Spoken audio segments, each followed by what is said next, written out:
Welcome student of BSc agriculture part second. आज हम discuss करेंगे role of biotechnology in animal science. Live stock में biotechnology का क्या महत्व है और किस तरह से हम बायोटेक्नोलॉजी से के द्वारा अपन एनिमल लाइव स्टॉक में एनिमल साइंस में डेवलपमेंट ला सकते हैं। जैसे आप जानते हैं कि बायोटेक्नोलॉजी का मतलब होता है कि ऐसी टेक्नोलॉजी जिससे हम इम्प्रूवमेंट कर सकें।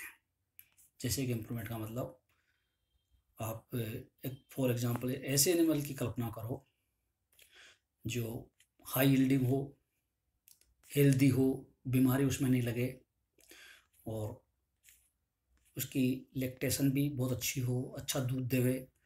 अपन जैसे दूध की क्वालिटी में बात करते हैं तो प्रोटीन लेवल अच्छा हो, लैक्टोज लेवल जैसे कम हो, मान लो कोलेस्ट्रॉल लेवल 0 कर दिया जाए, ऐसा अपन दूध की कल्पना करें एनिमल से, अच्छा दूध देता हो। नहीं, इस तरह के सारे करेक्टर अगर अपन जैसे एक ही एनिमल में फिक्स कर दें, एक एनिमल में लिया हमें, ये बायोटेक्नोलॉजी से संभव है और ऐसा किया जा सकता है। जैसे एक ट्रांसजेनिक एनिमल की अपन कल्पना करते हैं।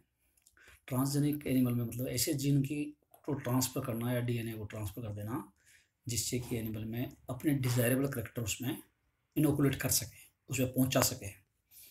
जैसे कि फॉर एग्जांपल मैं आपको वाटर बफेलो या भैंसों के अंदर जैसे हीट डिटेक्शन की प्रॉब्लम आती है, फर्टिलिटी कम होती है, तो इसके लिए अपन ये देख सकते हैं कि किस तरह से इन विट्रो बफेलो में इन विट्रो फर्टिलाइजेशन करके और उसको हम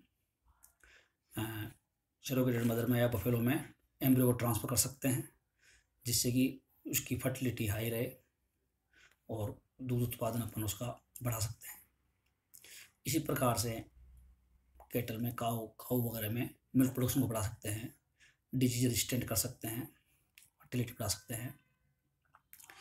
इसका एक एग्जांपल है sexing of the animal. Sexing of animal अपन हमारा डिजायर रहता है, जैसे मान लो कि बुल हमें रखना है जो अच्छी सीमन, अच्छी क्वालिटी, अच्छे ट्रेड वाला सीमन हो, तो अपन फ्रोजन सीमन में उसको कलेक्ट कर लेते हैं फ्रोजन सीमन से।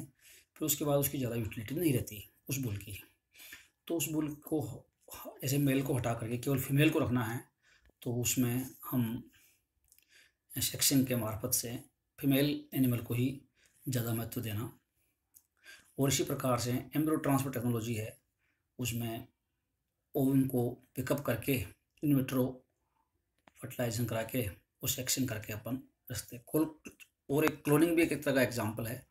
क्लोनिंग के मार्फत भी हम डीएनए ट्रांसफ़र करके और सोमेटिक सेल में जो का डीएनए लेकर के और रिप्रोडक्टिव सेल में ट्रांसफ़र कर देते हैं, तो सोमेटिक सेल में जो करेक्टर हमें चाहिए वो करेक्टर मिल जाते हैं। बायोटेक्नोलॉजी में जैसे बीमारियों का पता लगाने के लिए डायग्नोस्टिक सिस्टम है। डायग्नोस्टिक सिस्टम में अपन पता लगा सकते हैं क्या बीमारी है, उसका खोज एजेंट क्या है, तो उसको पता लगा के और एंजाइम्स को इम्यूनो एंजाइमेसिस के मार्फत से माइक्रोब्स को और पैरासाइट्स का अपन सर्च करके और दवाई बना सकते हैं, वैक्सीन तैयार कर सकते हैं।